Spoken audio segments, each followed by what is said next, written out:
Force दिखेगा बच्चों कुछ ऐसा, जैसे ट्रॉली बैग है, जैसे ट्रैवलिंग बैग है, अपने हम लेकर चल रहे हैं बैग, तो उसमें क्या है, हम उसको खींच के से वैसे वैसे कहीं भी जाएगा, लेकिन डिस्प्लेसमेंट हमेशा क्या होगा, ऑन दी सरफेस हो। एक चलती हुई बॉल आ रही है, भागती हुई बॉल आ रही है, वो बॉल अगर कांच के दरवाजे से टकराती है, डोर से टकराती है, एनर्जी क्या है, an object having the capacity to do work done. वो कंस्ट्रक्टिव डिस्ट्रक्टिव कुछ भी, लेकिन वो वर्क डन कर सकता है। मैंने बॉल को तेजी से फेंका, वहां पे कंबाइनली कहते हैं कि मैकेनिकल एनर्जी की टाइप है।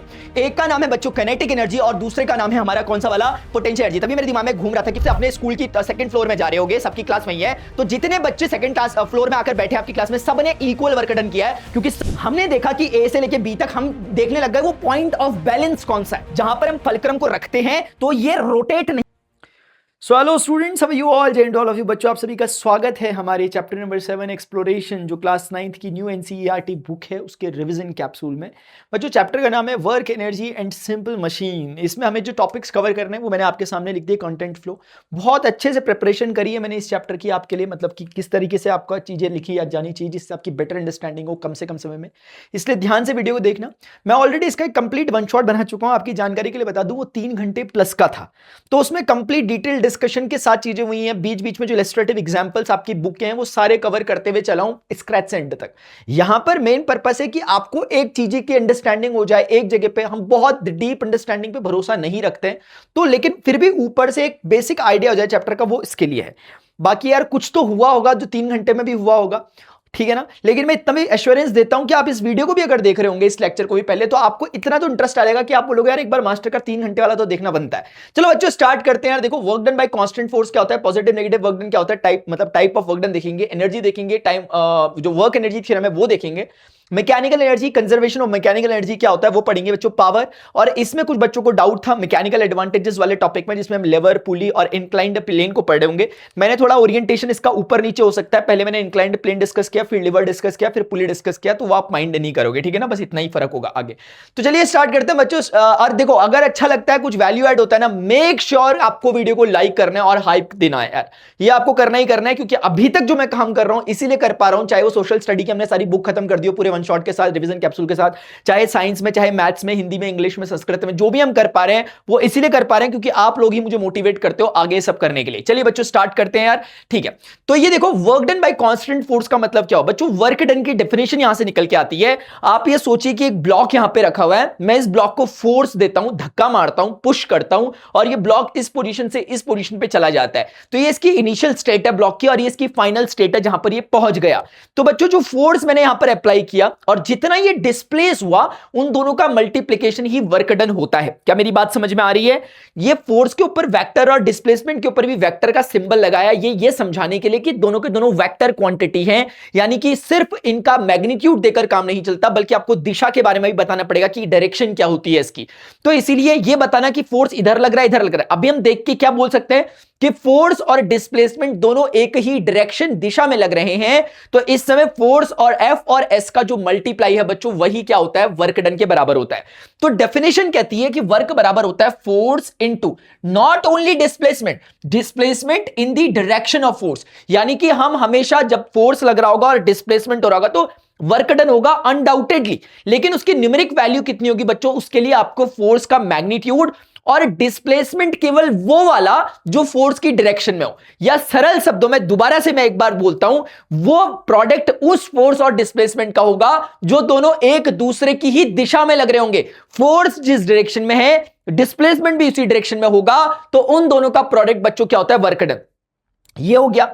अभी इस चीज को जो मैं बोल रहा हूं वो निकल के नहीं आ रही बाहर, कि आपको लग रहा होगा नॉर्मली तो यार फोर्स इनटू डिस्प्लेसमेंट, ये मास्टर इतना क्यों बोल रहे हैं, वो समझ में आएगा यहां जब आपको फोर्स दिखेगा बच्चों कुछ ऐसा, जैसे ट्रॉली बैग है, जैसे ट्रैवलिंग बैग है, अपने हम लेकर चल रहे हैं बैग, तो उसमें क्या है, हम उसको खींच के चल रहे होते हैं, पुल करके चल रहे होते हैं, और नीचे ग्राउंड में चल रहा होता है, उसका displacement along to the surface होता है, और हम उसे खींच रहे होते हैं इंक्लाइंड। आपने देखा ना ट्रैवल करने वाले जो बैग होते हैं कैसे लेके चलते हैं हम उन्हें, तो हम उनका हैंडल ऐसे खींच के चलते हैं, तो हमारा फोर्स कुछ इस डायरेक्शन में है ऑब्लिकली, लेकिन वो डिस्प्लेस कर रहा है आगे को। क्या आप मेरी बात समझ रहे हैं? तो इस समय क्या ये फोर्स और डिस्प्लेस में एफ और एस का प्रोडक्ट क्या वर्क होगा? नहीं होगा वर्क के, जैसे यहां पर बिल्कुल था, क्योंकि उस समय फोर्स और डिस्प्लेसमेंट एक ही दिशा में थे, लेकिन इस बार फोर्स का एक कंपोनेंट है। अगली क्लासेस में आप सीखोगे और एडवांस साइंस पढ़ लोगे तो वहां भी सीखोगे, जहां मैं एडवांस साइंस पढ़ा रहा हूं, वेक्टर रिजोल्यूशन वहां हमने कर लिए हैं, तो आप समझोगे बच्चों की फोर्स का वो हिस्सा जो कि डिस्प्लेसमेंट के अलॉन्ग है। इसे रिजॉल्व करना कहते हैं, उस फोर्स के उस हिस्से को निकालना कि इसका फोर्स का कौन सा इफेक्ट है जो इस डायरेक्शन में लग रहा है। वो मान लेते हैं कि एफ और सबस्क्रिप्ट में एस लिख दिया, कुछ ना कुछ वो हिस्सा है, मैंने नाम दे दिया उसे ये। तो अब फोर्स का पूरा फोर्स यहां काम नहीं कर रहा डिस्प्लेसमेंट के लिए, फोर्स का केवल ये वाला हिस्सा जिसको मैंने थोड़ी देर के लिए एफ ऑफ एस कहा। एडवांस साइंस में आप सीखते हो कि कैसे कैसे निकलता है वगैरह वगैरह, बट अभी के लिए समझ में आ रहा है कि इस समय वर्क होगा ये वाला फोर्स और ये वाला डिस्प्लेसमेंट, यानी कि मैंने लिखा यहां पे लिखा हुआ ये वाला फोर्स और ये वाला डिस्प्लेसमेंट। तो आप समझ रहे होंगे कि डेफिनेशन अभी भी वही है जो यहां थी, हमेशा वर्क डन निकलता है फोर्स और डिस्प्लेसमेंट के प्रोडक्ट के, लेकिन केवल उनके जो दोनों एक दूसरे के डायरेक्शन में होते हैं, अलोंग होते हैं। यहां पर ये वाला फोर्स और ये वाला डिस्प्लेसमेंट क्या है, एक दूसरे के अलोंग है। डिटेल सेशन में मैंने एक एक्स्ट्रा बात भी इसके बारे में बोली थी, लेकिन अभी नहीं भी बोलूंगा तो ऐसा नहीं है कि कुछ समझ नहीं आएगा, बट हां उससे कुछ एडिशनल था। फिलहाल आगे बढ़ता हूं, डेफिनेशन बहुत क्लियर है। कभी भी कोई आपसे पूछे what do you mean by work, तो आप कभी नहीं कहोगे force into displacement, you will always say either force into displacement in the direction of force और displacement into force in the direction of displacement. यहां पे फोर्स को displacement की डायरेक्शन में कर दिया गया। नेक्स्ट टॉपिक की तरफ जा रहे हैं, आप मुझे जरूर बताना कि आपको कितना समझ में आया। यहीं से अगर डेफिनेशन के साथ साथ अगर कोई आपसे पूछेगा इसकी यूनिट क्या होगी बच्चों, तो फोर्स की यूनिट होती है न्यूटन यार, और इसकी यूनिट क्या होती है मीटर। तो न्यूटन मीटर की यूनिट होती है, जिसे इन शॉर्ट में बच्चों जूल नाम के साइंटिस्ट के रिस्पेक्ट में जूल कहते हैं, जैसे फोर्स की यूनिट को न्यूटन के सर न्यूटन के रिस्पेक्ट में न्यूटन कहते थे। Now let's move forward. Second topic है टाइप ऑफ वर्क, यानी कि टाइप्स क्या क्या होते हैं वर्क के। बच्चों तीन तरह के वर्क के टाइप हैं, एक है पॉजिटिव वर्क, एक है जीरो वर्क, एक है नेगेटिव वर्क।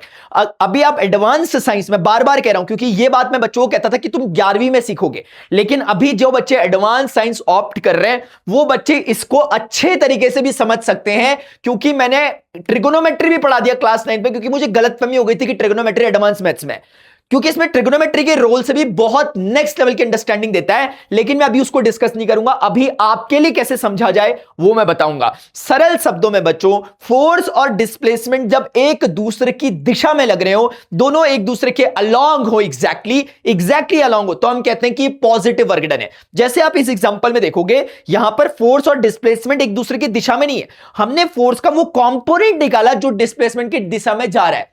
यहां पर बिल्कुल फोर्स जिस डायरेक्शन में है उसी डायरेक्शन में डिस्प्लेसमेंट है, तो ये डेफिनेटली एक पॉजिटिव वर्क डन का एग्जांपल है। यानी कि जैसे फोर्स जिस डायरेक्शन में है, बॉडी भी उसी डायरेक्शन में डिस्प्लेस हो रही है, इसीलिए हम कहेंगे बच्चों ये क्या हो गया, पॉजिटिव वर्क डन का एग्जांपल हो गया।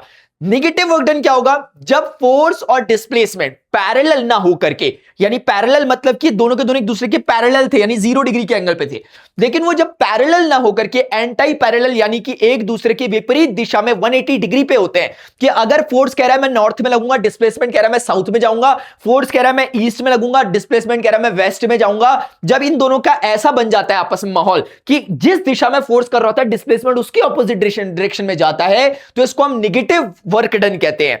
जैसे एग्जांपल के लिए ये ऑब्जेक्ट मूव कर रहा है, अब अगर ये मूव कर रहा है और सरफेस फ्रिक्शनल है, तो इस पर सरफेस रफ है तो इस पे एक फ्रिक्शनल फोर्स लगेगा ऑपोजिट डायरेक्शन में। अब चूंकि वेलोसिटी में तो हमें दिख रहा है कि आगे की दिशा में डिस्प्लेस हो रहा है, बाहर ही चला जाऊंगा यहां से, स्क्रीन से लग रहा, तो बच्चों ऐसे आगे आगे जा रहा है, लेकिन इस पे लगातार फ्रिक्शनल फोर्स कहां लग रहा है, पीछे की डायरेक्शन में, यानी opposite to the direction of the displacement. इसका मतलब यह हुआ कि work done by frictional force के द्वारा किया गया वर्क डन जो होगा बच्चों वो कैसा है इस केस में, नेगेटिव, क्योंकि फ्रिक्शनल फोर्स ऑपोजिट लग रहा है और बॉडी डिस्प्लेस आगे को हो रही है, तो ये नेगेटिव वर्क डन का एग्जांपल हो गया। I hope this is clear to everyone, समझ में आ गया होगा। अब बच्चों आते हैं zero work done. Zero work done क्या होता होगा, जीरो वर्क डन का मतलब बच्चों ये होगा कि जैसे विशाल कह रहा था मास्टर नाम नहीं लेते आप, तो विशाल का नाम लिख दिया। विशाल बच्चों ये है, विशाल ने एक ब्लॉक को पकड़ा, जैसे मैंने इसको पकड़ा, ये 2 किलो का तो नहीं है, जैसे 2 किलो का कोई था, 2 किलो कुछ भी हो सकता है, 2 किलो 10 किलो या 2 ग्राम। तो बच्चों जैसे मैंने इसको पकड़ा है ऑब्जेक्ट को, समझो मेरी बात को, इस पे एक इसका वेट नीचे को पड़ रहा है, इसका वेट नीचे को गिर रहा है, mg कहते हैं उसे, मास इनटू एक्सेलरेशन से कुछ वेट है नीचे को पड़ रहा है। अब लेकिन ये नीचे क्यों नहीं जा रहा, क्योंकि वेट असल में एक तरह का फोर्स होता है, इस पर फोर्स पड़ रहा है, नीचे क्यों नहीं जा रहा, क्योंकि मेरी हथेली ने इस पे उतना ही फोर्स लगाया है न्यूटन के थर्ड लॉ के अकॉर्डिंग, जो हमने पढ़ा था बच्चों, एक्शन रिएक्शन लॉ होता है, हाउ फोर्स अफेक्ट्स मोशन वाले में। तो इस पे इतना ही फोर्स ऑपोजिट डायरेक्शन में पड़ रहा होगा, तो कुल मिलाकर के ये फोर्स, अगर मैं सरल शब्दों में कहूं, मेरे द्वारा जो फोर्स लग रहा है वो कौन है, F। मेरे द्वारा जो लग रहा है, मुझे इससे कोई काम नहीं है, बस वो लिखने के लिए समझा दिया मैंने आपको। अब मैं ऐसे से चल रहा हूं, अब मेरी बात समझो, तो मैं इस पे एक फोर्स लगा रहा हूं अपवर्ड डायरेक्शन में, और डिस्प्लेसमेंट देखो, मैं कहीं भी चल रहा हूं, मैं कहीं भी चल रहा हूं, मेरा डिस्प्लेसमेंट हो रहा है। आप अगर ध्यान से देखोगे, मेरा डिस्प्लेसमेंट जहां भी होगा, मैं चाहे सीधी लाइन में चलूं या कहीं भी चलूं, इस फर्श में मैं कहीं भी चल रहा हूं, लेकिन मेरा डिस्प्लेसमेंट हमेशा इसके परपेंडिकुलर है। क्यों? क्योंकि ये फोर्स का जो डायरेक्शन है ये परपेंडिकुलर है सरफेस के। अब सरफेस में चाहे मैं कैसे भी घूमूं, जरूरी नहीं है कि मैं सरफेस में यूं ही जाऊंगा। आप मेरी बात को समझिए बच्चों। अगर मैं कहता हूं कि जैसे फॉर एग्जांपल मैंने कहा कि ये चीज है, ये मैंने कहा ये दोनों के दोनों कैसे हैं, आप बोलोगे मास्टर अनडाउटेडली ये दोनों के दोनों 90 डिग्री पे, आपको शायद दिख रहा होगा। लेकिन क्या आपको लगता है सिर्फ ऐसा रहना ही इनको 90 करवाता है? नहीं। अब ये ना ऐसा भी रखा हो ना, ये 90 डिग्री पे। क्यों? क्योंकि ये जिस सरफेस के ऊपर पड़ा है, ये पेन ये जिस सरफेस के ऊपर पड़ा है मेरा भाई, ये वाला उस सरफेस के ही परपेंडिकुलर है। अब आप इसको चाहे ऐसे रखो, ऐसे रखो, ऐसे रखो, कैसे भी रखते रहो आप इसे, आप कैसे भी रख लो, ये हमेशा दोनों आपस में 90 डिग्री पे होंगे। क्यों? क्योंकि ये वाला जो पेन है ये परपेंडिकुलर है पूरे सरफेस के। इसका मतलब सरफेस पे लाई करने वाले हर वेक्टर के या हर चीज के वो परपेंडिकुलर होगा। तो डिस्प्लेसमेंट इंसान फर्श में कहां कर सकता है? ऐसे वैसे वैसे कहीं भी जाएगा, लेकिन डिस्प्लेसमेंट हमेशा क्या होगा? ऑन दी सरफेस होगा, और surface perpendicular to the force है। इसीलिए बच्चों हम कहेंगे कि यहां के केस में फोर्स और जो भी डिस्प्लेसमेंट मैं करूंगा, जैसे कुली बैग लेके जा रहे हैं, वो हमेशा 90 डिग्री पर होगा। अगर वो 90 डिग्री पर जब भी इनके बीच का एंगल होता है फोर्स और डिस्प्लेसमेंट का, तो वर्क डन 0 आता है। आप आगे इसे मैथमेटिकली वेरीफाई करोगे। अभी आपके पास टूल्स की कमी है, अभी आपको मेरा शब्द प्रमाण ही मानना पड़ेगा। समझ में आ रही बात? तो बच्चों इस तरीके से हमने एंगल्स के बेसिस पे डिफाइन किया। पॉजिटिव वर्क डन जब 0 डिग्री पे हो फोर्स और डिस्प्लेसमेंट, नेगेटिव जब 0 और 180 डिग्री पे हो, और 90 डिग्री पे जब होते हैं तो वर्क डन 0 हो जाता है। ये नेक्स्ट लेवल का आपने टाइप समझा, रट्टे नहीं मारे। दूसरा एग्जांपल यहां देख सकते हो, जैसे एक ऑब्जेक्ट है वो नीचे गिर रहा है, एक बॉल है नीचे गिर रही है ऐसे करके। जब वो नीचे गिर रही है किसी वेलोसिटी से, सर्टेन वेलोसिटी से, तो उस पर लगातार एक फोर्स नीचे की डायरेक्शन में लग रहा है। क्या नाम है उसका? टाइम स्टैम्प के साथ बताओ। और इसका डिस्प्लेसमेंट भी नीचे को हो रहा है। ये सही कहा तुमने, उस फोर्स का नाम है ग्रेविटेशनल फोर्स, जो इसको पुल कर रहा है। ग्रेविटेशनल पुल इसे नीचे को खींच रहा है। तो फोर्स इसमें लगातार नीचे चल रहा है और बॉल भी नीचे को ही आ रहा है। यानी जिस दिशा में फोर्स लग रहा है बॉल भी उसी दिशा में डिस्प्लेस हो रहा है। इसका मतलब 0 डिग्री एंगल बना रहा है। इसका मतलब यह है, ये पॉजिटिव वर्क डन का एग्जांपल है। बच्चों ऑपोजिट केस लेते हैं। अब बॉल को मैं ऊपर को फेंक रहा हूं। जब मैंने बॉल को ऊपर को फेंका, बॉल ऊपर को जा रही है, अभी वेलोसिटी इसकी ये है, तो आप मुझे बताओ ग्रेविटेशनल पुल इसको अभी भी नीचे ही खींच रहा है। ग्रेविटेशनल पुल हमेशा नीचे ही खींचता है, तो ग्रेविटेशनल पुल नीचे खींच रहा है, लेकिन ये लगातार ऊपर को जाता रह रहा है। तब तक जाता रहेगा जब तक इसके पास एनर्जी है। तो मैंने इसको ऊंचाई पे फेंका बहुत ज्यादा, तो बीच में किसी मूवमेंट में देखा तो इसका फोर्स का डिस्प्लेसमेंट की दिशा तो ऊपर ही की है, लेकिन फोर्स हर इंस्टेंट पर नीचे को लग रहा है, जिसके कारण ये 180 डिग्री का एंगल बनाएगा। और हम कह सकते हैं बच्चों ये निगेटिव वर्क डन का एग्जांपल है। तो आपको क्लैरिटी आ गई होगी। निगेटिव वर्क डन एक ही एग्जांपल है पॉजिटिव वर्क डन, यानी बॉल को जब ऊपर फेंक रहे हैं, ऊपर जाता हुआ ball negative work done show कर रहा है, नीचे आता हुआ बॉल बच्चों पॉजिटिव वर्क डन शो कर रहा है। और ये वाला तो ऑलरेडी मैंने आपको समझा दिया, एंगल बेस्ड है। आई होप यार ये वाली बात समझ में आ गई है। एक क्वेश्चन पूछता हूं, टाइम स्टैम्प के साथ जवाब देना। अगले सेकंड में इस ऑब्जेक्ट की स्पीड कितनी, वेलोसिटी कितनी होने वाली है? अगले सेकंड में इसकी वेलोसिटी कितनी वाली है? दोनों के जवाब देना मुझे। ये कितनी वेलोसिटी में होगा अगले सेकंड में, ये अगले सेकंड में कितनी वेलोसिटी में होगा, and you will give the answer of this question. ठीक है, अब आगे बढ़ बच्चों। थर्ड जो हमारा टॉपिक है that is about energy. Energy यानी कि ऊर्जा, जो आप में बहुत ज्यादा है, बस उसे सही दिशा में लगाने की जरूरत है। एनर्जी बच्चों क्या होती है? An object having the capacity to do work is said to possess an energy. यानी कि एनर्जी कुछ नहीं होता, ये कुछ नहीं होता, इसका मतलब होता है बच्चों कुल मिलाकर capacity to doing a work done. किसी कार्य को करने की क्षमता जो होती है उसी को हम ऊर्जा कहते हैं। यानी कहने का इसका यह अर्थ हुआ कि कोई भी ऑब्जेक्ट के पास अगर कुछ ऐसी चीज है जिसके कारण वो अब काम कर सकता है, कुछ जैसे एक चलती हुई बॉल आ रही है, भागती हुई बॉल आ रही है, वो बॉल अगर कांच के दरवाजे से टकराती है, डोर से टकराती है, वो कांच को ब्रेक कर देगी। क्या एक बॉल को मैं से टक्कर करके तोड़ देती है कांच? नहीं तोड़ती। लेकिन वही चीज एक गोली होती है, बुलेट होती है, एक बुलेट को ऐसे टक्कर मारेंगे, क्या इसको तोड़ देगी? चल इसको तोड़ देगी, कोई बात नहीं। लेकिन क्या बुलेट को अगर हम किसी चीज में ऐसे करेंगे तो क्या वो बुलेट वो असर दिखा पाएगी? जब वो बुलेट किसी बैरल से, किसी बंदूक से फायर होती है तो उसके बाद दिखाती है। तो आपको समझ में आ रहा फर्क है दोनों में। तो वो बुलेट में फर्क नहीं है, बुलेट काम की इतनी ज्यादा शक्तिशाली नहीं है। बुलेट को मिली हुई वो एनर्जी जो कि फायरिंग के दौरान उसको वो स्पीड या वेलोसिटी मिली, उस वेलोसिटी के कारण उस बुलेट ने कुछ ऐसी चीज पा दी है जिसके कारण वो वो भयंकर और विध्वंसक काम कर सकती है, जिसको हम कह रहे हैं कि अब उसने एनर्जी पजेस कर ली है।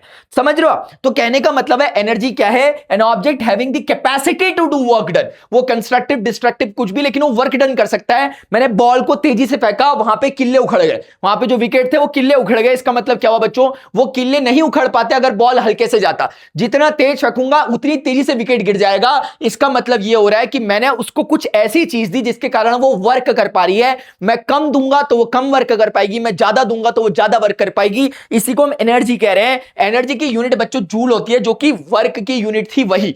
अब हम आगे देखेंगे टाइप्स ऑफ एनर्जी, लेकिन उससे पहले द वर्क एनर्जी थ्योरम को हम पढ़ रहे हैं। मोस्ट इंपॉर्टेंट, बहुत ज्यादा fundamental theorem of physics, all over physics, mechanical physics, पूरी की पूरी बच्चों जो हम फिजिक्स पढ़ रहे होते हैं, न्यूटोनियन फिजिक्स, क्लासिकल फिजिक्स, यानी जो शास्त्रीय भौतिक विज्ञान है, उसका बच्चों फंडामेंटल थ्योरम है। ये बहुत इंपॉर्टेंट थ्योरम है। इसको कहते हैं द वर्क एनर्जी थ्योरम। एक मिनट, सबको सही चल रहा? हाँ। अरे मैं ऐसा क्यों लग रहा सोतू सा? हाँ, नींद नहीं आई भी सर, इतने दिनों से सोने ही रहा, तो लगेगा मास्टर चलना, इग्नोर करना। लेकिन द वर्क एनर्जी थ्योरम का मतलब बच्चों क्या होता है? ये बहुत सिंपल है, रटना नहीं है इसको समझना है, क्योंकि हमें फिजिक्स को तभी आई मानी जाएगी जब हम न्यूमेरिकल में अप्लाई करेंगे और आंसर निकाल पाएंगे। इसलिए यहां ये नहीं चलता कि भाई रट ले, डेफिनेशन सुना दे, आ गई फिजिक्स, वो नहीं है मेरे भाई।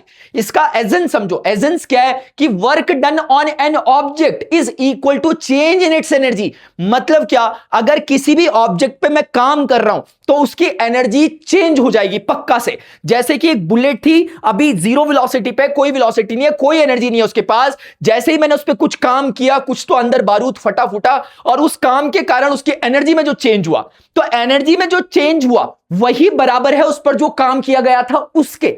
नहीं समझ में आया होगा, इसलिए एग्जांपल लेके आया हूं। जैसे ये एक ऑब्जेक्ट है, इसके पास 1 जूल एनर्जी पहले से, मान लेते हैं किसी छोटी सी वेलोसिटी से चल रहा था, अभी हम डिस्कस भी करेंगे, तो इसके पास एनर्जी पहले से, मैं नहीं कह रहा कि नहीं है, मैंने कहा है पहले से कुछ एनर्जी 1 जूल। मैंने थोड़ी देर बाद देखा इसकी एनर्जी 9 जूल हो गई है। वही ऑब्जेक्ट है, दूसरे स्टेट में देखा, मतलब थोड़े समय बाद देखा, मुझे इसकी एनर्जी 9 जूल होती हुई दिख गई। अब आप मुझे बताओगे इसमें कितना वर्क डन हुआ? ये आपका क्वेश्चन है। मैं समझा देता हूं इसको यार, कुछ बच्चों को डाउट हो जाएगा तो थ्योरम यहीं से समझ में आएगी। देखो बच्चों क्या होगा, इसकी एनर्जी का चेंज कितना हुआ? इसमें एनर्जी का चेंज हुआ, 9 में से 1 गया, कितना? 8 होता है। तो इसका मतलब इसके पास 8 जूल की एक्स्ट्रा एनर्जी आई है, तभी तो ये 1 से 9 हो गया। तो चेंज इन एनर्जी कितना है? 8 जूल। तो वही इस पे किया गया वर्क डन था। तो आप एकदम बता सकते हो कि इस ऑब्जेक्ट पे जो वर्क डन हुआ था वो 8 जूल का हुआ था, जिसके कारण वही 8 जूल का वर्क डन इसकी एनर्जी में 8 जूल का चेंज करवा रहा है, जिसके कारण ये 1 से कितना हो गया? 9 जूल हो गया। I hope this is clear to everyone. ये फंडामेंटल थ्योरम वो है बच्चों आपकी, क्या बोलते हैं इसे, थ्योरम। इसलिए पढ़ना बहुत ध्यान से, और बहुत इंटरेस्टिंग थी, मैंने आपको बता दिया। इस पर बेस्ड बड़े अच्छे अच्छे इलस्ट्रेटिव एग्जांपल्स आपकी बुक में दिए गए हैं, मैंने ऑलरेडी कंप्लीट वन शॉट में डिस्कस किए थे, जो बहुत इंपॉर्टेंट है, नेक्स्ट लेवल का मजा आता है। नेक्स्ट टॉपिक है बच्चों मैकेनिकल एनर्जी। एनर्जी जो होती है उसके डिफरेंट फॉर्म्स होते हैं। अभी चैप्टर नंबर 10 में ऑलरेडी मैंने वन शॉट बना दिया, आप पढ़ोगे। जैसे साउंड एनर्जी कुछ चीज होती है, लाइट एनर्जी कुछ चीज होती है, इलेक्ट्रॉनिकल एनर्जी कुछ चीज होती है। ऐसे ही बच्चों मैकेनिकल एनर्जी भी एक टाइप होता है, जिसको आपने अपने इस चैप्टर में पढ़ना है। मैकेनिकल एनर्जी यानी कि यांत्रिक ऊर्जा बच्चों 2 तरह से होती है। 2 तरह की एनर्जी, इसको हम कंबाइनली कहते हैं कि मैकेनिकल एनर्जी की टाइप है। एक का नाम है बच्चों काइनेटिक एनर्जी, और दूसरे का नाम है हमारा कौन सा वाला? Potential energy. तभी मेरे दिमाग में घूम रहा था कि मैं क्या भूल रहा हूं तुमसे। मैं तुमसे पूछना चाह रहा था एक क्वेश्चन ना, मुझे उस समय आ रहा था, मैं रुका नहीं था। सुनो, ये फ्रिक्शन का टाइप बताना, ये कौन से टाइप का फ्रिक्शन है? उस समय मेरे दिमाग में आ रहा था, लेकिन फिसल गया था उस समय।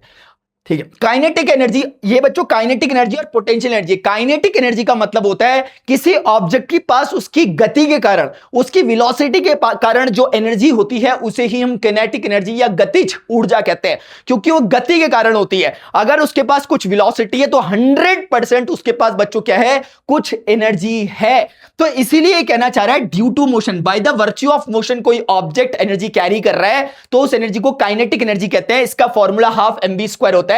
m उस ऑब्जेक्ट का मास होता है, v उस ऑब्जेक्ट की वेलोसिटी होती है जितने से वो भाग रहा है। जितनी ज्यादा वेलोसिटी होगी उसका स्क्वायर टाइम्स एनर्जी हो जाती है। अगर वेलोसिटी मान लेते हैं 5 यूनिट है मान लेते हैं, तो एनर्जी बच्चों 5 का स्क्वायर 25 यूनिट है उस हिसाब से। आप समझ रहे हो? यानी कहने का मतलब है अगर वेलोसिटी को 5 गुना कर दोगे तो एनर्जी 25 गुना हो रही है। ऐसी समझाने के लिए मैंने बता दिया। तो आई होप आपको ये बात समझ में आ चुकी होगी। इसका डिराइवेशन भी कंप्लीट वन शॉट में तरीके से किया गया है और कंजर्वेशन ऑफ एनर्जी के जो हमने अभी पढ़ा था उसी के एप्लीकेशन से होता है। फिलहाल के लिए समझ में आ गया होगा बच्चों। ये मीनाक्षी दीदी है, मीनाक्षी दीदी को मैंने यहां पे रखा क्योंकि ये भी कमेंट करती हैं अच्छे अच्छे, तो बातें बताती है, क्वेश्चन पूछ रही होती है। तो मीनाक्षी दीदी अगर वेलोसिटी v से भाग रही हैं तो उनके पास हाफ mv² की काइनेटिक एनर्जी है। अगर मीनाक्षी दीदी जाते जाते अगर मान लेते दो लोग हैं, दो मीनाक्षी दीदी ने कोई भी अगर दो, जैसे आपने देखा होगा दो व्हीकल्स, हाइपोथेटिकली केस लेते हैं, खिलौने हैं खेलने वाले, दो खिलौने वाले खेलने वाले गाड़ियों को हमने से टकराया हल्के से, कुछ नहीं होगा। जब वो तेजी से भागती हुई आकाश से टकराएंगी तो क्या होगा, ज्यादा हमें इफेक्ट देखने को मिलेंगे। क्यों? क्योंकि वो ज्यादा एनर्जी को पजेस कर रही थी ड्यू टू देयर मोशन। बच्चों पोटेंशियल एनर्जी क्या है? पोटेंशियल एनर्जी किसी ऑब्जेक्ट की जो होती है वो bye the virtue of its position होती है, यानी कि कोई ऑब्जेक्ट अपनी पोजीशन, रिलेटिव पोजीशन के कारण कितनी एनर्जी रखता है उसको हम कहते हैं पोटेंशियल। जैसे ये ऑब्जेक्ट अगर यहां हवा में नीचे गिरेगा तो ये गिर जाएगा, और यानी ये एनर्जी कहां से ला रहा है, यानी कि अभी जब ये जाएगा, मेरी बात को समझना, ये नीचे गिरेगा, ये वेलोसिटी गेन कर रहा है, वो वेलोसिटी कहां से आई? इसकी पोजीशन के कारण। अपने पोटेंशियल एनर्जी का कन्वर्जन ये काइनेटिक एनर्जी में कर रहा है। एक दूसरा एग्जांपल समझो, एक धनुष है, मैंने उसको ऐसे करके खींचा उसकी स्ट्रिंग को, जैसे ही मैंने उसकी स्ट्रिंग को खींचा और मैं अब एरो को छोड़ता हूं तो एरो बहुत तेजी से आगे बढ़ेगा, लेकिन मैं जितना कम खींचूंगा एरो उतने में नीचे गिर जाएगा। हो क्या रहा है, मैं उसको खींच करके क्या कर रहा हूं, उसकी मीन पोजीशन से उसे डिस्प्लेस कर रहा हूं। मैं हमेशा पोटेंशियल एनर्जी की एक डेफिनेशन देता हूं, एक काम चलाने के लिए अच्छी डेफिनेशन है, वो ये है कि जब भी आप किसी फोर्स के अगेंस्ट वर्क कर रहे होते हो, नेचुरल फोर्स के, तो आप उसमें पोटेंशियल एनर्जी को स्टोर कर रहे होते हो। जैसे ये पेन नीचे रखा हुआ था, नीचे रखा हुआ है, देख लो, मैंने इसे उठाया बच्चों, अब मैं इसे उठा रहा हूं ऊपर पर, ये गिरना चाह रहा था नीचे क्योंकि ग्रेविटी खींच रही थी, फिर भी मैं इसे ऊपर उठाता गया, इसका मतलब मैंने इसके अंदर एक एनर्जी स्टोर कर दी है। अब समय आने पर जैसे इसको मौका मिलेगा ये छूटेगा और उस वर्क डन जो मैंने इस पे किया था उसको दोबारा से एनर्जी में ट्रांसमिट कर देगा, यानी काइनेटिक एनर्जी में बदल देगा। तो ये पोटेंशियल एनर्जी होती है। जैसे कोई भी ऑब्जेक्ट अगर सर्टेन हाइट h पे रखा हुआ है किसी एक रिलेटिव रेफरेंस के बिहाफ पर, तो हम कहेंगे कि उसने mgh काइनेटिक पोटेंशियल एनर्जी रखी है, और ये चीज भी बच्चों हमने डिराइव की थी। अब हम बढ़ते हैं नेक्स्ट टॉपिक की तरफ, conservation of mechanical energy. Conservation of mechanical energy का मतलब बच्चों होता है when only conservative force acts on a system, it's total mechanical energy, जो कि काइनेटिक और पोटेंशियल एनर्जी का सम होती है, वो कांस्टेंट रहती है। यहां पर ये टर्म बहुत इंपॉर्टेंट है कि कंजर्वेटिव फोर्सेस, यानी कहने का मतलब है जैसे कि ऑब्जेक्ट है, समझो ध्यान से, मैं इसे ऊपर फेंकता हूं, अरे आई एम रियली सॉरी मेरे भाई, आई एम रियली सॉरी यार। तो बच्चों कहने का मतलब है मैं इस ऑब्जेक्ट को अगर ऊपर फेंकता हूं तो जैसे जैसे मैं इसको ऊपर फेंक रहा हूं उसकी वेलोसिटी कम हो रही है। आप जानते हो हमने काइनेमेटिक्स पढ़ा है, क्योंकि ग्रेविटी नीचे को लग रही है, इसकी वेलोसिटी धीरे धीरे खत्म हो रही है और टॉप पॉइंट पे जाके इसकी वेलोसिटी जीरो हो जाएगी। तो चूंकि इसकी वेलोसिटी धीरे धीरे कम हो रही है, इसका मतलब इसकी काइनेटिक एनर्जी धीरे धीरे कम हो रही है। लेकिन आप दूसरे बिहाफ पे अगर दूसरी नजर से देखोगे तो इसकी पोटेंशियल एनर्जी लगातार बढ़ती रह रही है, क्योंकि इसकी हाइट बढ़ती रह रही है। तो जिस रेशियो में इसकी काइनेटिक एनर्जी कम हो रही है, ठीक उसी रेशियो में इसकी पोटेंशियल एनर्जी बढ़ रही है, सो दैट कि दोनों का सम कितना रहे, कांस्टेंट रहे। जैसे ये समझो कि काइनेटिक एनर्जी मान लेते हैं 100 से 90, 80, 70, 60 ऐसे करके जीरो हो रही है, तो पोटेंशियल एनर्जी 0 से 10, 20, 30, 40 करके 100 हो रही है। किसी भी इंस्टेंट पे आप चेक करोगे सम, तो काइनेटिक और पोटेंशियल का सम हमेशा 100 यूनिट ही आ रहा होगा। ये समझाने के लिए मैंने आप लोगों को बताया, आई होप आप समझ गए होंगे। ये कंजर्वेटिव फोर्स के कहना बहुत इंपॉर्टेंट है, क्योंकि जैसे कंजर्वेटिव फोर्स वो होते हैं बच्चों जो कुल मिलाकर के आपकी जो काइनेटिक और पोटेंशियल एनर्जी के बीच में किसी प्रकार का और कोई डिके नहीं करते, जैसे कि ग्रेविटेशनल फोर्स इसका एग्जाम्पल है। फ्रिक्शनल फोर्स इसका एग्जांपल नहीं है, क्योंकि वो नॉन कंजर्वेटिव फोर्स है। अगर कोई ऑब्जेक्ट किसी सरफेस पे चल रहा है तो आप ये नहीं कह सकते कि अभी के केस में इसकी काइनेटिक और पोटेंशियल एनर्जी हमेशा कांस्टेंट रहेगी। क्यों? क्योंकि बीच में फ्रिक्शन भी अपना टैक्स का हिस्सा मारता है, बोलता है कुछ हिस्सा मुझे भी दो, तो वो नॉन कंजर्वेटिव हो जाता है, क्योंकि वो कंजर्व नहीं करवा रहा, क्योंकि वो फोर्स काइनेटिक और पोटेंशियल एनर्जी के सम को कंजर्व नहीं करा रहा, इसीलिए उसे नॉन कंजर्वेटिव फोर्स कहते हैं। जो करवा रहा होता है उसे कंजर्वेटिव फोर्स कहते हैं। जैसे ग्रेविटेशनल पोटेंशियल एनर्जी को हम मान सकते हैं कि वो ग्रेविटेशनल पोटेंशियल फोर्स को, ग्रेविटेशनल पुल को हम एक तरह से कंजर्वेटिव फोर्स की श्रेणी में रख सकते हैं, जब हम मान रहे हैं कि एयर रेजिस्टेंस जैसी और कोई चीजें वहां पर मौजूद नहीं है। अब बच्चों हमारे पास आता है पावर। पावर का मतलब होता है सिर्फ कितना काम किया ये नहीं, बल्कि काम कितने कम समय में किया तो आप उतनी ज्यादा पावर रखते हो। यह कहना चाहता है कि power is the rate at which the work is done और energy is transferred per unit time, यानी कि जैसे किसी किसी इंसान ने यहां से यहां तक 10 जूल का काम किया, किसी दूसरे इंसान ने भी 10 जूल का काम किया, वर्क डन दोनों का सेम है, लेकिन 10 जूल का काम पहले वाले ने 2 सेकंड में किया, दूसरे वाले ने 1 सेकंड में किया। तो जो मतलब जिसने 1 सेकंड में किया उसकी पावर ज्यादा है क्योंकि 10/1 है, जिसने 2 सेकंड लगाया उसकी पावर 10/2 है क्योंकि नीचे टाइम लिखना होता है, यानी 5 है। तो दूसरे वाले की पावर 5 वॉट आई और पहले वाले की पावर 10 वॉट आई। तो आप समझ रहे होंगे ये आपकी एफिशिएंसी को बताता है कि भाई करा तो सबने। जैसे आप अगर अपने ग्राउंड फ्लोर से अपने स्कूल की सेकंड फ्लोर में जा रहे होगे, सबकी क्लास वही है, तो जितने बच्चे सेकंड क्लास फ्लोर में आकर बैठे आपकी क्लास में सबने इक्वल वर्क डन किया है क्योंकि सब mg into height of that second floor है। लेकिन सबका पावर डिफरेंट होगा कि उतना आने में किसने कितना टाइम लगाया। कोई हंसते खेलते झूमते फिरते आ रहा होगा तो उसकी पावर कम हो जाएगी क्योंकि वो ज्यादा टाइम लगा रहा है। जो भागता हुआ एकदम स्प्रिंट लेकर के आ रहा है यूसेन बोल्ट की तरफ, उसको हम कहेंगे कि वो पावर ज्यादा रखता है क्योंकि उसने लेस टाइम लिया। Time will be less, time power will be more. I hope this is clear to everyone बच्चों। अब हम बढ़ते हैं नेक्स्ट टॉपिक जो कि नेक्स्ट लेवल टॉपिक है सिंपल मशीन्स का। सिंपल मशीन्स का जो फंडामेंटल होता है बच्चों वो है मैकेनिकल एडवांटेज। मैकेनिकल एडवांटेज का मतलब यह है कि हम चाहते हैं मशीन का इस्तेमाल हम इसलिए करते हैं ताकि हमारा काम आसान हो जाए। एक कोई भारी ऑब्जेक्ट है जो कि मान लेते हैं 100 न्यूटन का वजन रखता है, लेकिन हम उसे 10 न्यूटन का वजन लगाकर ही उठा दे रहे हैं, तो हमने क्या किया, लेस इनपुट देकर के ज्यादा आउटपुट निकलवा दिया। तो हम कहेंगे कि हम सही मायनों में मशीन का इस्तेमाल कर पा रहे हैं या मशीन का प्रयोग कर रहे हैं। तो मशीन क्या करती है, आपके एफर्ट्स को कम कर देती है। तो कुल मिलाकर मैकेनिकल एडवांटेज जिसका एक से ज्यादा होता है हम कहेंगे कि वो मशीन एफिशिएंट है, वो सच में मशीन है। अगर वो मैकेनिकल एडवांटेज एक से कम है तो आप गलतफहमी का शिकार हो गए। मैं समझाता हूं मैं कहना क्या चाह रहा। मैकेनिकल एडवांटेज बच्चों लोड अपॉन एफर्ट्स होता है, अभी हम समझेंगे। लोड का मतलब जो आपका आउटपुट था और एफर्ट्स का मतलब जो आपने इनपुट लगाया। तो आप ये समझ सकते हो कि एफर्ट जितना कम रहेगा मैकेनिकल एडवांटेज उतना ज्यादा रहेगा क्योंकि इनवर्स प्रोपोर्शन में, जैसे अभी हमने पढ़ा था demand of supply, law of demand पढ़ा था ना, वहां पे भी कैसा इनवर्स लॉ था इकोनॉमिक्स में। तो बच्चों ऐसे ही एफर्ट्स और मैकेनिकल एडवांटेज, यानी एफर्ट जितना कम होगा आपका मैकेनिकल एडवांटेज उतना ज्यादा होगा। और हम चाहते हैं कि हम कम एफर्ट करें ज्यादा आउटपुट मिले, इसीलिए कुल मिलाकर के जब भी मैकेनिकल एडवांटेज ज्यादा हो रहा है तो इसका मतलब हम सही काम कर रहे हैं। सही काम मतलब हम लेस एफर्ट कर रहे हैं जो हमारी मशीन के बिहाफ पे हमें करना ही चाहिए, तभी तो मशीन का फायदा है। समझते हैं एग्जांपल से। हमारे पास 3 तरह की मशीन के बारे में पढ़ाया गया है। फॉर इंक्लाइंड प्लेन एक तरह का वेज, दूसरा बच्चों हम इसके बारे में पढ़ेंगे लेवर के बारे में, तीसरा बच्चों हम पढ़ रहे होंगे पुली के बारे में। ये 3 सिंपल मशीनें ध्यान से पढ़ना, जो हमने ऑलरेडी पढ़ा उसी पर बेस्ड ही है। समझो फिजिक्स के प्रिंसिपल कैसे काम करते हैं। एक वेज है, मुझे एक ऑब्जेक्ट को यहां से किसी सर्टेन हाइट तक ले जाना था, मुझे किसी ऑब्जेक्ट को एक सर्टेन हाइट तक ले जाना था। मेरे पास 2 चॉइसेस थी, मैं यहां से उठाता और सीधे ऊपर चले जाता, या मेरे पास चॉइस है कि मैं इस रास्ते को फॉलो करूं। ये लगभग वैसे ही बात है अगर आप कभी पहाड़ी इलाकों में गए होंगे हिल स्टेशन में, तो आप देखते होंगे कि इतना डिस्टेंस ट्रेवल करने के लिए भी हम एक रोड बना के हम वहां पर जाते हैं। क्या हम ऐसा कुछ नहीं कर सकते कि सीधे ऊपर ऊपर चले जाए? समझ रहे हो? तो हम एक रोड बना के जा रहे होते हैं। तो जैसे कि सीढ़ियां होती है, सीढ़ियां भी क्या कर रही होती है, यही कर रही होती है। सीढ़ियां आपने देखा होगा, जो खड़ी सीढ़ियां होती है उसमें आपको जल्दी थकान लग जाएगी। जो सीढ़ियां फ्लैट रहती है कंपैरेटिवली, यानी भले ही वो नंबर ऑफ सीढ़ीज वहां पे ज्यादा होती है स्टेयर्स, लेकिन उसमें आपको पता भी नहीं चलता कि आपने सीढ़ियां कब चढ़ ली। जैसे रेलवे स्टेशन वगैरह में जो सीढ़ियां होती हैं चौड़ी चौड़ी होती है, थोड़ा दूर दूर तक होती है, भले ही नंबर ऑफ सीढ़ियां, लेकिन जहां पर सीढ़ियां ऐसी खड़ी सीढ़ियां होंगी बच्चों, तुम्हारे तोते उड़ जाएंगे वहां पे। समझते हैं फिजिक्स ऐसा क्यों होगा? तो फिजिक्स कहती है आप इसको उठा के यहां से यहां रखोगे, उसके कंपैरिजन में आप इसको यहां से धक्का मार के वहां ले जाओ, ये ज्यादा फायदेमंद रहेगा। मैंने कहा कैसे, फिजिक्स बोल रही भी बताती हूं। फिजिक्स कह रही कि दादा एक काम करते हैं, principle of conservation of energy का इस्तेमाल करते हैं। मैंने कहा क्या?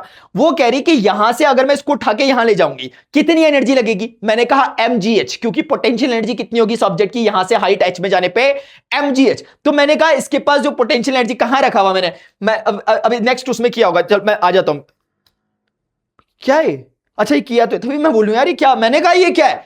मैंने कहा मैंने ही तो बनाया था, और किसने बना दिया है? तो बच्चों mgh कौन है? पोटेंशियल एनर्जी जो यहां से यहां लगी। अब एनर्जी क्योंकि कंजर्व रहनी चाहिए, चाहे मैं यहां से यहां ले जाऊं या मैं यहां से धक्का मार के यहां तक ले जा रहा हूं फोर्स लगा के।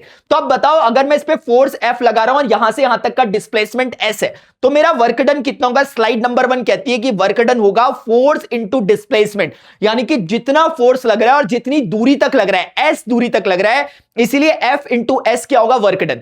अब आप बताओ, अभी हमने principle of conservation of energy पढ़ा कि जो वर्क डन यहां हुआ है F इंटू S का, वो बराबर होना चाहिए इसी वर्क डन यानी mgh के, क्योंकि कोई डिसिपेटिव फोर्स यहां पर लग नहीं रहा, नॉन कंजर्वेटिव टाइप के फोर्सेस है नहीं, तो एनर्जी कंजर्व रहनी चाहिए। इसलिए बच्चों ये mgh जितना लगता है, मेरा वाला भी वहां से यहां तक लाने का वर्क डन भी उतना ही होना चाहिए। अब आप ध्यान से देखो, ये mg क्या है? ये mg इस ऑब्जेक्ट का वेट है। mg क्या है? ऑब्जेक्ट का वेट है। अगर mg ऑब्जेक्ट का वेट है तो वही बेसिकली लोड कहलाता है, वही वो चीज है जो आपको आउटपुट दे रहा है बेसिकली। तो ये लोड हो गया।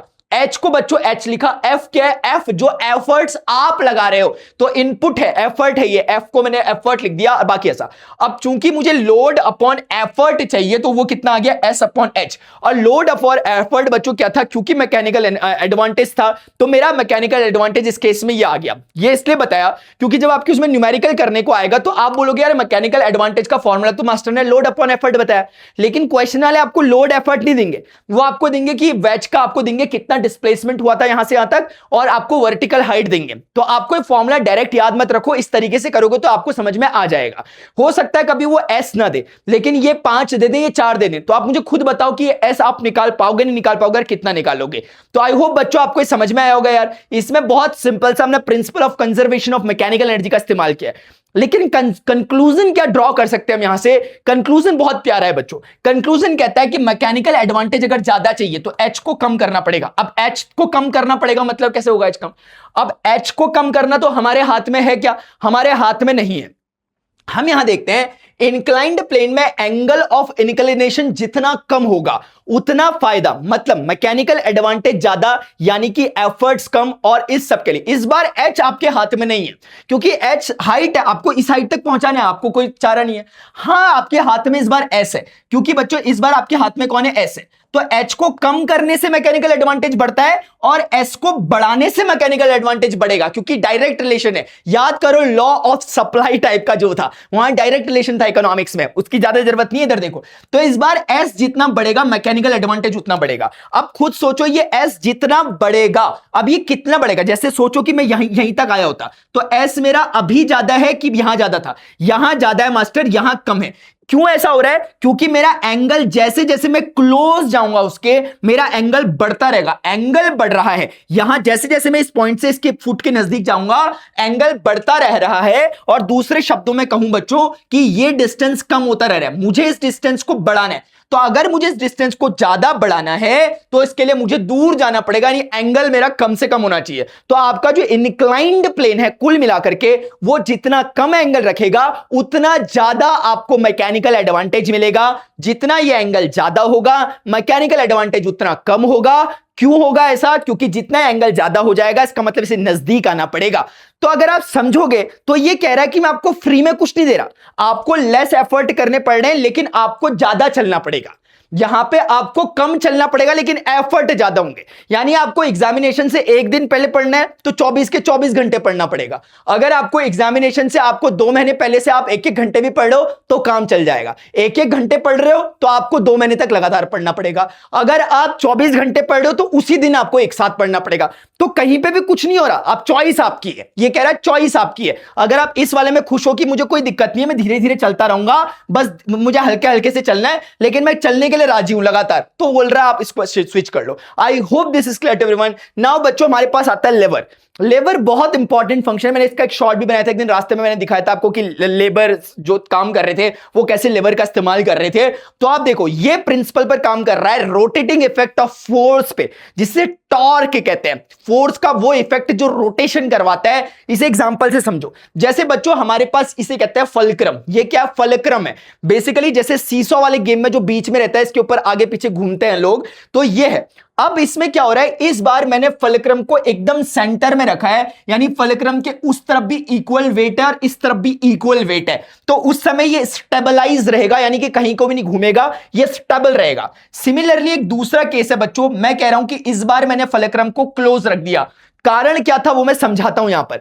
जैसे कि ये पहला एग्जांपल रोटेशन नहीं हो रहा, दूसरे में भी रोटेशन नहीं हो रहा। अब समझते हुए चलो बात को, क्या हो रहा है समझना मेरी बात को। यहां पर कुछ एक लोड रखा होगा, बी मान लेते हैं, इसका वेट को डब्ल्यू बी कह देते हैं, यानी इस तरफ से जितना भी वेट आ रहा होगा उसको हमने डब्ल्यू बी कह दिया। फलक्रम के इस तरफ का वो डब्ल्यू बी नीचे की डायरेक्शन में पड़ रहा है, क्योंकि वेट नीचे को लगता है डाउनवर्ड। इसी प्रकार से इस हिस्से के कारण जो वेट आ रहा है उसे डब्ल्यू ए कह दिया।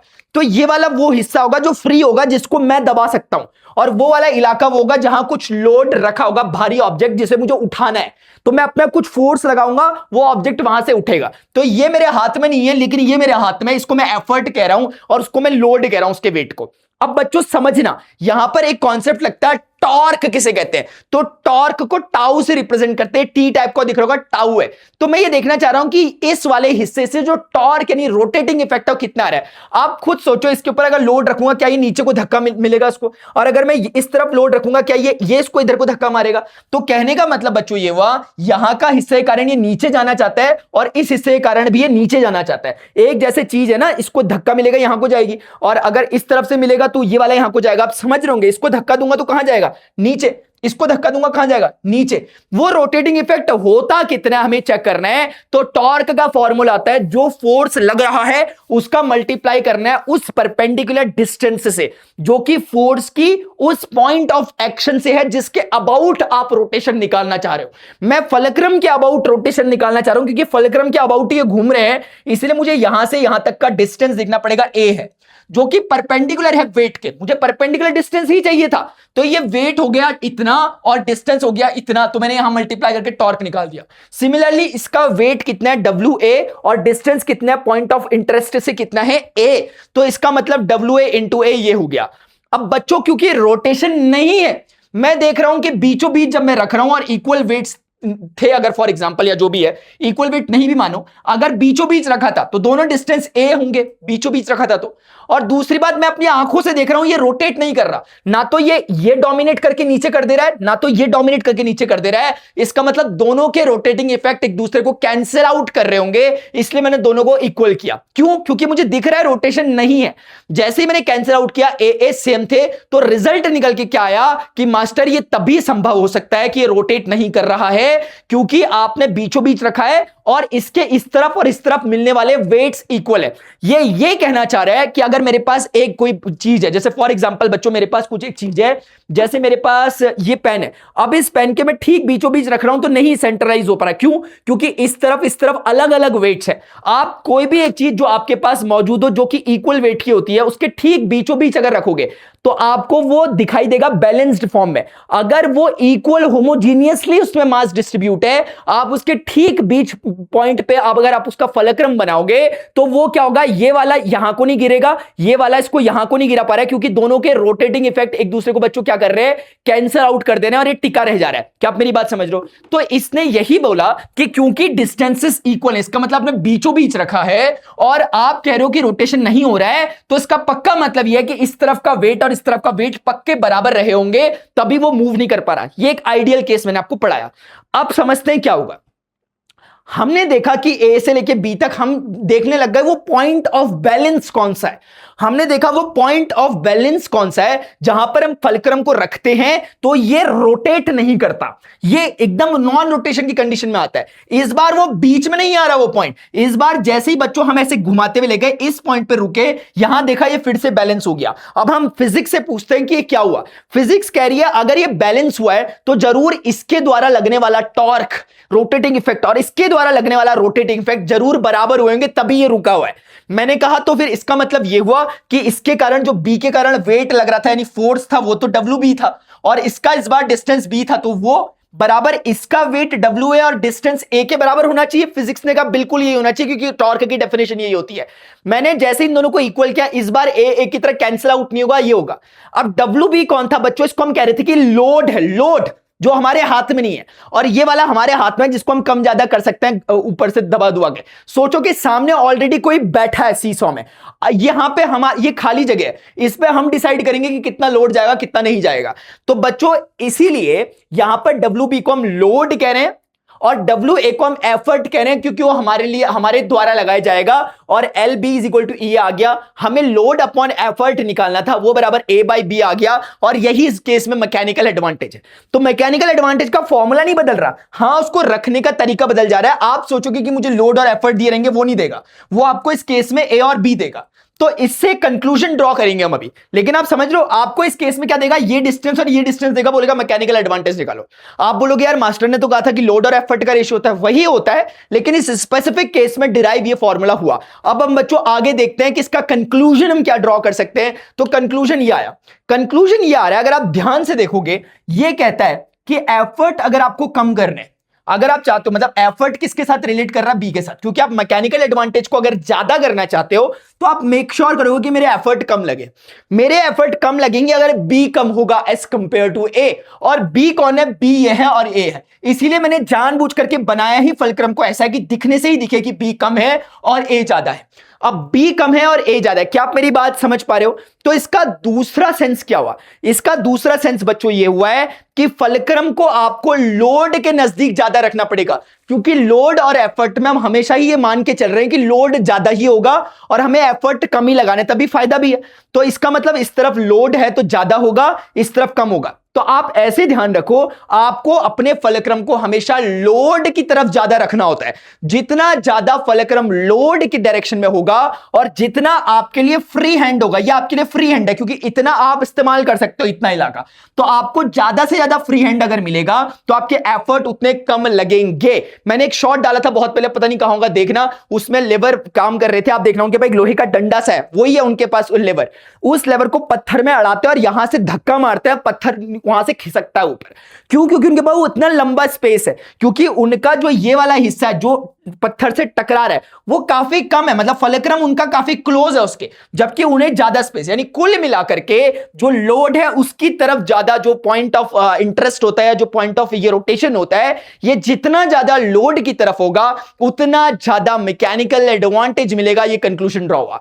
अब बच्चों हम आगे बढ़ते हैं, ये है पुली का केस। पुली का वैसे कॉन्सेप्ट बहुत अच्छा होता है, लेकिन आपकी क्लास में ज्यादा नहीं दे रखा, आपकी क्लास में सिर्फ इतना ही बता रखा है कि ये डायरेक्शन चेंज करने के काम आ रही है जो आपको फायदा पहुंचाती है। जैसे एक ऑब्जेक्ट है 10 किलो का, मुझे इसको ऐसे उठाना है, मेरे तोते उड़ जाएंगे, लेकिन अगर वो इस तरीके से, लक्ष्मण और दक्ष, ये मत सोचिए प्रजापति दक्ष और लक्ष्मण भैया है, हमारे स्टूडेंट हैं, नाम ले रखे मैंने। तो बच्चों यहां पर एक पुली लगा देते हैं, एक तरह की चक्री लगा देते हैं। अब इसमें से रस्सी जब जाती है तो मेरे लिए खींचना कंपैरेटिवली आसान है, उसी 10 किलो को खींचना मेरे लिए आसान बन जाता है, रादर देन कि मैं उसे ऐसे खींचूं, मैं ऐसे खींचता हूं, रादर देन कि मैं उसे ऐसे खींचूं, मेरे लिए ऐसे खींचना आसान हो जाता है। पुली का कॉन्सेप्ट यहीं पर इतना ही आपकी क्लास में। ऑल्दो पुली भी वही काम करती है मैकेनिकल एडवांटेज देने का, वो भी आपके एफर्ट्स को कम करती है, बट उसके बारे में आपको ज्यादा नहीं अपनी बुक में दे रखा है, तो मैं भी ज्यादा टच नहीं कर रहा। आई होप आपको सारे टॉपिक समझ में आएंगे। जहां पर प्रॉब्लम हुई हो नीचे मुझे कमेंट सेक्शन में जरूर बताना। बच्चों ये वेदांतु सीबीएसई 9 चैनल है जहां पर आप लोग पढ़ रहे होते हैं, और यहां पर हमने सारे सब्जेक्ट के सारे कॉन्सेप्ट्स, वन शॉट्स वगैरह कवर कर दिए हैं। मुझे नहीं पता आप कब वीडियो देख रहे होंगे, लेकिन प्लेलिस्ट को चेकआउट करोगे, सोशल साइंस हो, हिस्ट्री हो, मतलब सोशल साइंस हो, साइंस हो, इंग्लिश हो, मैथमेटिक्स हो, हिंदी हो या अंग्रेजी हो, और क्या पढ़ रहे हैं अभी, साइंस हो, इन सबके संस्कृत के बच्चों लेक्चर्स आपको प्लेलिस्ट में दिख जाएंगे, इसलिए डिस्क्रिप्शन में चेकआउट करना, नोट्स भी वहीं पर आपको मिल जाएंगे। अभी के लिए बच्चों इतना ही यार, मिलते हैं अपने नेक्स्ट सेशन में। एक लाइक और एक हाइप तो बनता है। Till then good bye, see you, take care, जय Hind, bye bye, love you all.